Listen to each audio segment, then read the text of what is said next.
여러분 안녕하십니까? 오늘 원주와 홍천에서 코로나19 확진 환자가 각각 1명씩 추가 발생했습니다. 보건당국에 따르면 원주 체조교실 관련 49번 확진 환자의 접촉자로 자가격리 중이던 원주시 단계동 30대 거주자가 코로나19 양성 판정을 받고 격리 입원 조치됐는데 추가 접촉자는 없는 걸로 확인됐습니다. 홍천에서도 2번 확진 환자의 접촉자인 60대 B씨가 양성 판정을 받고 원주 의료원에 격리 입원 조치돼 심층 역학조사가 시행되고 있습니다. 이로써 도내 코로나19 확진 환자는 모두 188명으로 늘었고 104명이 입원 치료를 받고 있습니다.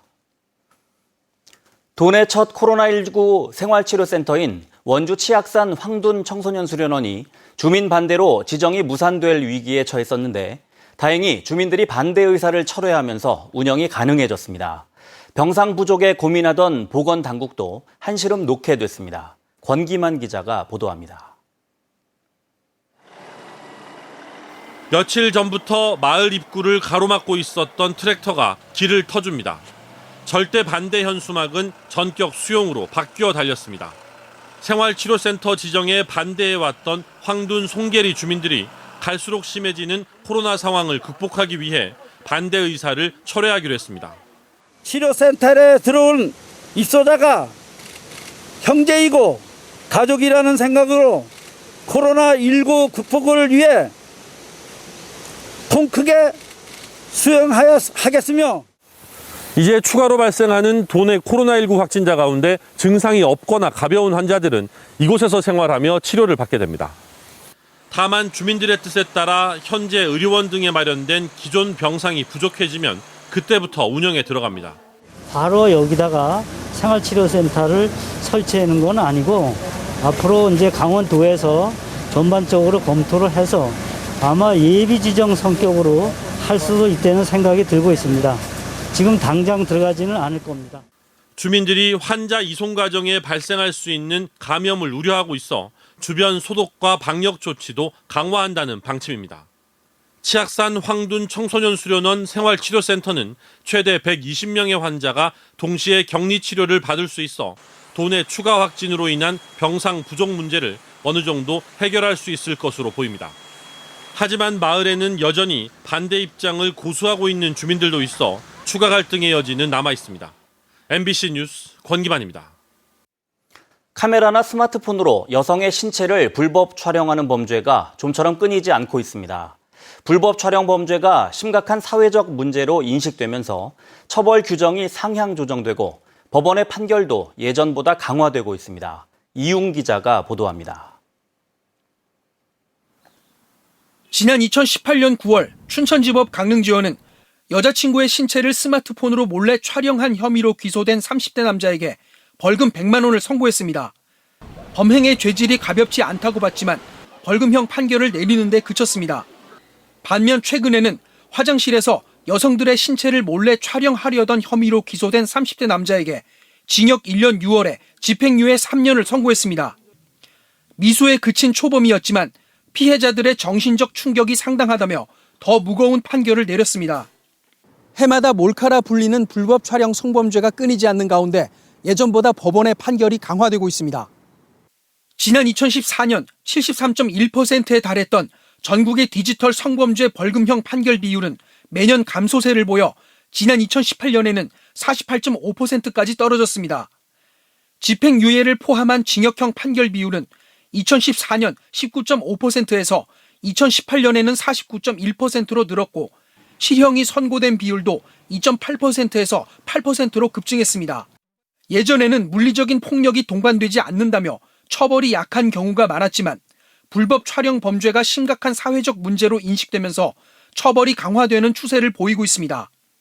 기존의 5년 이하의 징역이나 1,000만 원 이하의 벌금이었던 몰카 범죄 처벌 규정은 두 차례에 걸친 관련법 개정으로 7년 이하의 징역이나 5천만 원 이하의 벌금으로 상향됐습니다. 이런 범죄에 대해서 처벌을 좀 강화하자는 어떤 국민적 여론이나 그런 목소리들이 좀 있었잖아요. 네네. 네, 그런 부분들이 좀 반영된 측면도 있고. 대법원에서도 이와 맞물려 양형 기준을 신설할 예정이어서 앞으로 불법 촬영 성범죄에 대한 판결이 한층 엄격해질 것으로 보입니다. MBC 뉴스 이용입니다. 코로나19 확진 환자에 대한 정보 공개 최소화가 오히려 시민 불안을 키운다는 지적이 일자 춘천시가 연령대를 공개하기로 결정했습니다. 춘천시는 확진 환자와 비슷한 연령대는 주의하란 뜻으로 내일 오전 9시 이후 확진 환자부터 10년 단위로 연령대를 공개하기로 개선했다고 밝혔습니다. 이와 함께 동선 공개와 조사 범위는 증상 발생 2일 전부터 격리일까지, 무증상의 경우 검체 채취 2일 전부터 격리일까지로 확대하기로 했습니다. 하지만 성별과 직장, 거주지는 기존과 같이 공개하지 않는다고 밝혔습니다. 코로나19 자가격리 지침을 어기고 무단으로 이탈한 30대 남자가 벌금형을 선고받았습니다. 춘천지법 강릉지원은 지난 4월 1일 미국에서 입국한 뒤 2주간 자가격리해야 하는 지침을 어기고 같은 달 7일에 40여 분 동안 집 밖으로 나온 혐의로 기소된 강릉에 사는 A씨에게 벌금 300만 원을 선고했습니다. 재판부는 피고인의 죄질이 가볍지 않지만 코로나19 음성 판정을 받아 추가 전파가 발생하지 않았다며 양형 이유를 밝혔습니다. 속초시가 실향민 문화축제와 설악문화제를 올해엔 개최하지 않기로 했습니다. 속초시는 코로나19 방역을 위해 지난 5월 개최가 연기됐던 실향민 문화축제와 10월 개최 예정이던 설악문화제를 시의회와 협의를 거쳐 취소하기로 최종 결정했습니다. 당초 계획보다 행사 규모를 축소하고 비대면 방식으로 추진하려고도 했지만 속초 지역에 확진 환자가 추가 발생하고 사회적 거리두기 2단계가 전국적으로 시행됨에 따라 결국 취소됐습니다. 원주시가 유일하게 사전 적격성 심사를 통과한 산업통상자원부의 사회적 경제 혁신타운 조성사업 예산이 내년도 정부 예산안에 반영됐습니다. 민주당 이광재 의원실에 따르면 정부 예산안에 반영된 1차 연도 예산은 9억 5천만 원, 3년에 걸친 총 사업비는 280억 원으로 사전 적격성 심사를 원주만 통과한 만큼 공모사업 유치에 청신호가 켜진 겁니다.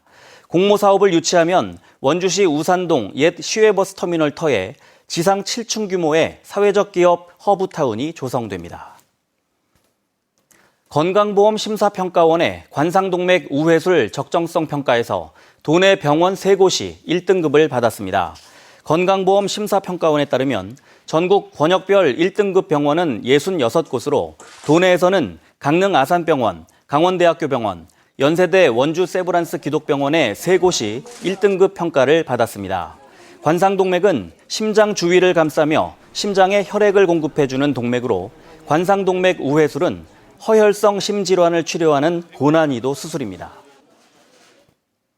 도내 입주 2년차 아파트 매매 거래 비중의 증가폭이 전국 상위권을 기록했습니다.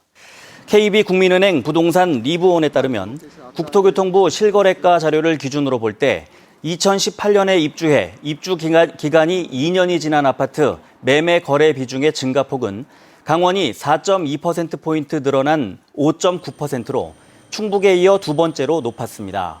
이는 입주 물량 증가와 새 아파트 가격 상승, 양도세 중과세와 종부세 인상 정책 등이 복합적으로 작용한 결과라고 KB 리브온은 풀이했습니다. 삼척시가 구축하는 수소버스 충전소가 교동복합체육공원 부근에 들어설 예정입니다. 뉴스를 마칩니다. 고맙습니다.